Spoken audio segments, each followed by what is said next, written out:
Estamos de retorno en Referente Jurídico. Estamos conversando con el doctor Aldo Vázquez Ríos. El tema del día de hoy es la reforma judicial. Doctor, ¿en qué consistió este Plan Nacional de Reforma Integral de la Administración de Justicia del Seriajus? Sí, el Seriajus hizo una tarea muy relevante en los primeros años de este siglo, 2003, 2004. En abril del 2004 presentó un informe y una propuesta para la reforma del sistema de administración de justicia que incluía la puesta en marcha de un nuevo Código Procesal Penal, el establecimiento de módulos integrados de administración de justicia, de tal manera que en los distritos o en las zonas alejadas, en ciertos módulos, pueda operar conjuntamente el Ministerio Público con el Poder Judicial y con la Policía Nacional. También se hicieron una serie de propuestas sobre la autonomía de los jueces, sobre la necesidad de alcanzar un 100% de titularidad entre los jueces del país. Es decir, un conjunto de propuestas que por supuesto se han ido incorporando progresivamente, que han sido además muy útiles para mejorar el sistema de administración de justicia en nuestro país, pero que sin embargo requieren hoy día, yo diría, de un nuevo impulso. Sí. El empeño de la Seriajus, que se consolidó en sus propuestas de abril del año 2004, ha sido también renovado por otras instancias, por ejemplo, el Plan Bicentenario de CEPLAN, ¿no? Que apunta a que lleguemos al 2021 con una justicia también renovada. Es decir, el Plan Bicentenario es un plan para todo el país, pero donde uno de los componentes es, por supuesto, el tema de administración de justicia. El Acuerdo Nacional también coincide en la necesidad de hacer todavía algunas otras reformas en materia del sistema de administración de justicia. Pero yo diría que hay puntos pendientes que deben ser afrontados. ¿Como cuáles, por ejemplo? Por ejemplo, tenemos nosotros el tema muy actual del Consejo Nacional de la Magistratura. Con el proyecto que se acaba de presentar el 28 de julio. El presidente de la República anunció en su mensaje ante el Congreso de la República el 28 de julio último que estaba presentando un proyecto al Congreso para modificar la composición del Consejo Nacional de la Magistratura. Más allá, por supuesto, de las críticas a la propuesta. La propuesta supone que haya un representante del Poder Ejecutivo y otro del Congreso, junto con uno del Poder Judicial y otro del Ministerio Público, de tal manera que estos cuatro designen a un quinto y entre los 5 consejeros cumplan la función constitucional propia del Consejo Nacional de la Magistratura. Más allá de la propuesta, personalmente he tenido ya oportunidad de expresar mi desacuerdo. Yo no creo que el Consejo Nacional de la Magistratura deba tener representantes del Poder Ejecutivo o del Congreso de la República. Que además no es la tradición constitucional. Desde el 79 y el 93 siempre ha sido un órgano autónomo, más bien alejado del poder político y fáctico. ¿Qué es lo que se ha querido, ¿no? Es decir, que el Consejo Nacional de la Magistratura sea verdaderamente un órgano constitucional autónomo y distante de los poderes propios de la vida pública, de la vida política. Pero más allá del debate en torno a la propuesta, está claro que necesitamos un sistema mucho más transparente en la selección y en la designación de los jueces y fiscales del país. Y la ratificación también. Y la ratificación y la sanción, ¿no? Entonces, hay ahí un ámbito de la reforma que hay que discutir con rigor. Otro ámbito tiene que ver, a mi juicio, también con la defensa jurídica del Estado. Otro tema muy vigente. El de las procuradurías. ¿No? Las procuradurías, ¿no?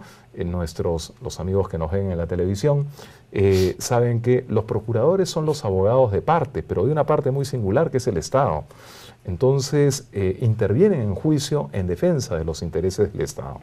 Hay también algunas propuestas, algunos proyectos de ley para darle autonomía constitucional a la defensa jurídica del Estado. Es también un tema que hay que discutir. Personalmente estoy en desacuerdo con que la defensa jurídica del Estado sea parte del Poder Ejecutivo. Sería casi como crear también otro Ministerio Público.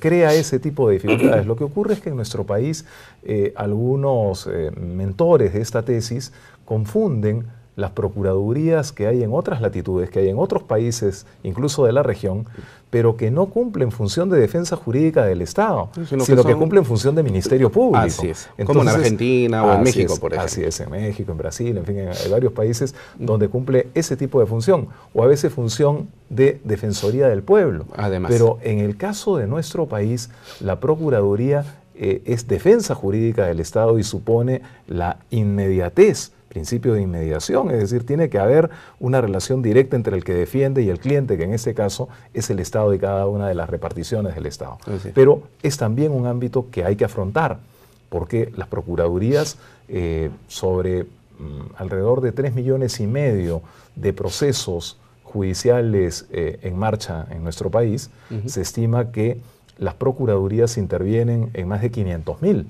Entonces, estamos hablando de un componente muy importante también del sistema. Además, con el agregado que cada uno de esos 500,000 expedientes de los que participan las procuradurías suelen tener honda repercusión pública, como lo estamos viendo en estos días en relación a los temas de corrupción.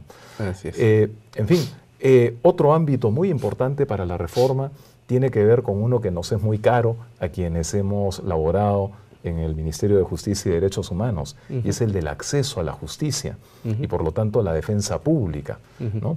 El Ministerio de Justicia y Derechos Humanos, y eso no muchos lo tienen muy presente, interviene directamente en centenares de miles de procesos.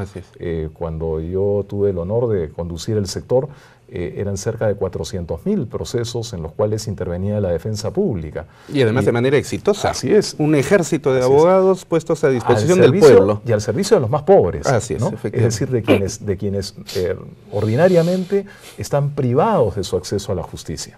Entonces, ahí tenemos también un componente muy importante para la reforma. Y no podemos olvidar un cuarto componente. Sé que en la segunda parte de este programa estará el presidente del Instituto Nacional Penitenciario, el doctor Vázquez Anosa. Ese es un componente muy importante también de la administración de justicia, porque no podemos ignorar que tenemos en las cárceles del país más de 80,000 presos. Sí. Y la mitad de ellos prácticamente sin condena. Esa es la parte escatológica del problema que a veces no se quiere tratar y que nadie quiere tratar, ¿no? Así es, y que hay que afrontar también, ¿no? Y que hay que afrontar, sí, definitivamente. Y que hay que afrontar. Entonces, ahí hay una serie de ámbitos que son sustanciales para afrontar una reforma del sistema de administración de justicia. Lo que quiero decir, en definitiva, es que no se trata solamente del ámbito estrictamente judicial, del Poder Judicial o del Ministerio Público, donde sin duda hay también un aspecto clave que tiene que ver con la interoperabilidad, que sería, diríamos, un quinto ámbito muy importante para afrontar la necesidad de la reforma del sistema de administración de justicia. Pero entonces tenemos ahí cuando menos 5 espacios sobre los cuales tenemos que discutir con rigor, tenemos que discutir con seriedad, y para eso es necesario que haya un nivel de coordinación entre los titulares de las instituciones que componen el sistema de administración de justicia. Y sin mezquindades, además. Sí, y yo quiero celebrar por eso que la ministra de Justicia y Derechos Humanos, la doctora Marisol Pérez Tello, que es además una persona por la que tengo el mayor aprecio y la mayor gratitud, porque valoro mucho su gestión, pero ella ha tenido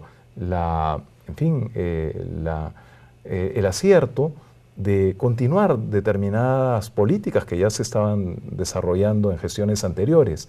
Y un punto que ella ha rescatado y que yo felicito vivamente es la presentación al Congreso de la República. El Poder Ejecutivo ha presentado al Congreso de la República un proyecto de ley que nosotros dejamos como anteproyecto, ¿no?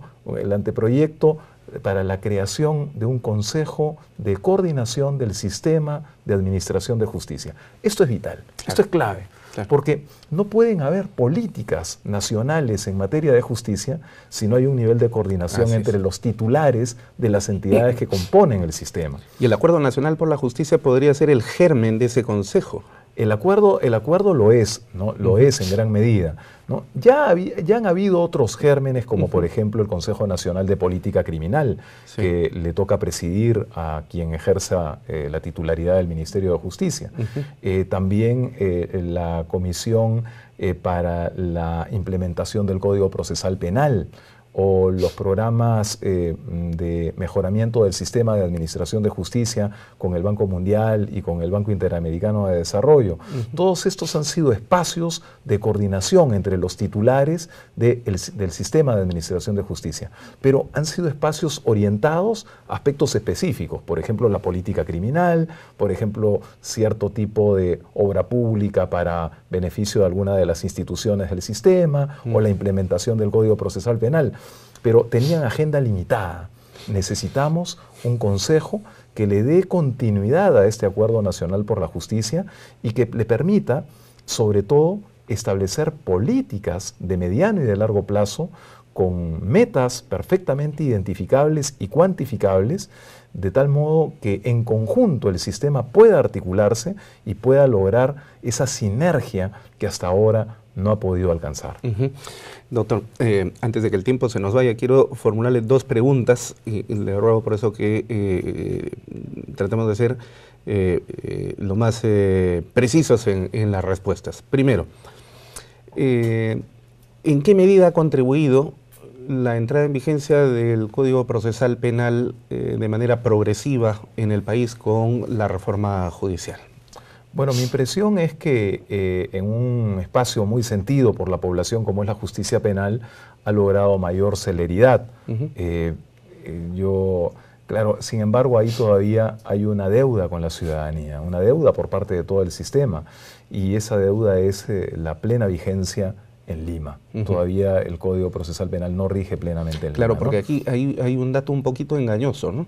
El Código rige en poco más del 98% del territorio nacional, pero al no estar vigente en Lima, donde se encuentra más del 50% de la carga procesal, entonces la reforma pues está a mitad de camino. Aunque es verdad que en determinados delitos sí ya rige también en Lima, ¿no? Pero aún así está claro que hay una deuda pendiente, porque el nuevo Código Procesal Penal, como sabemos bien,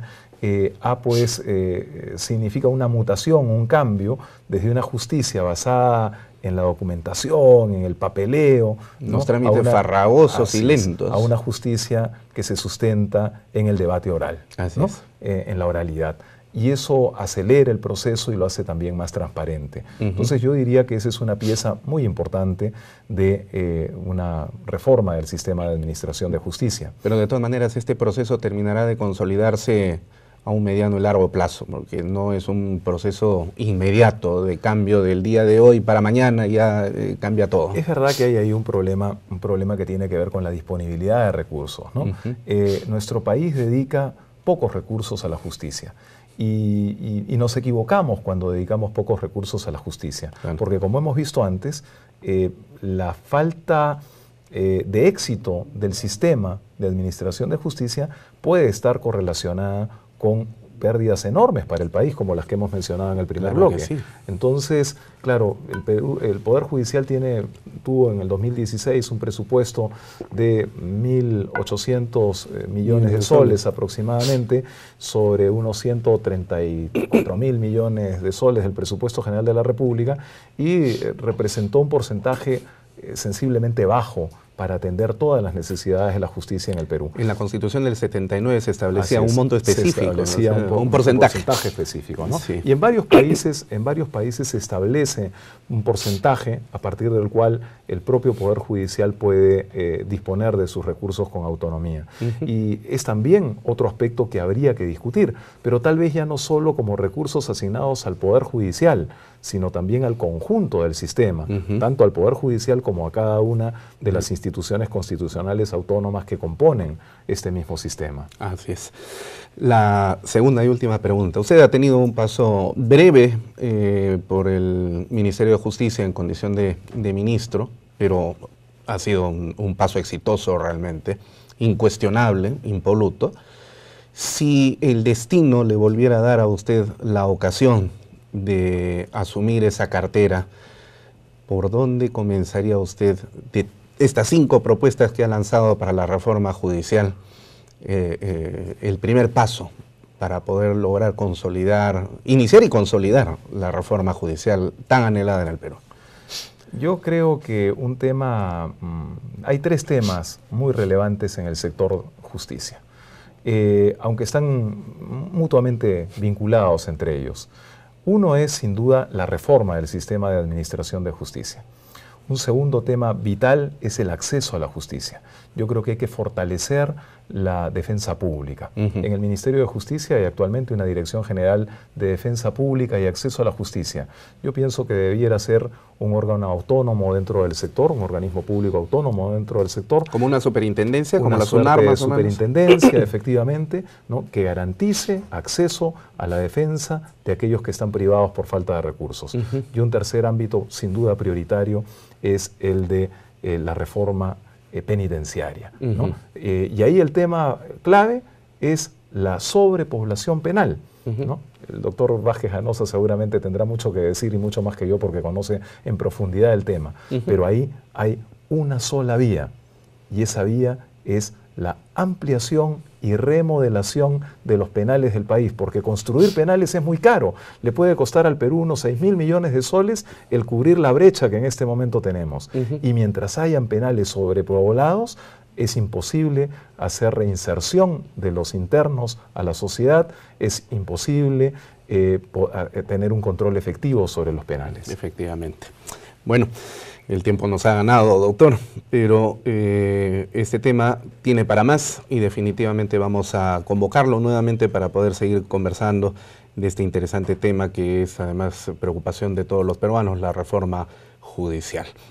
Le agradecemos mucho por su colaboración con Referente Jurídico. Muchas gracias a ustedes, encantado de saludarlo. Bueno, vamos ahora entonces a una nueva pausa comercial y continuamos en el programa. Permiso.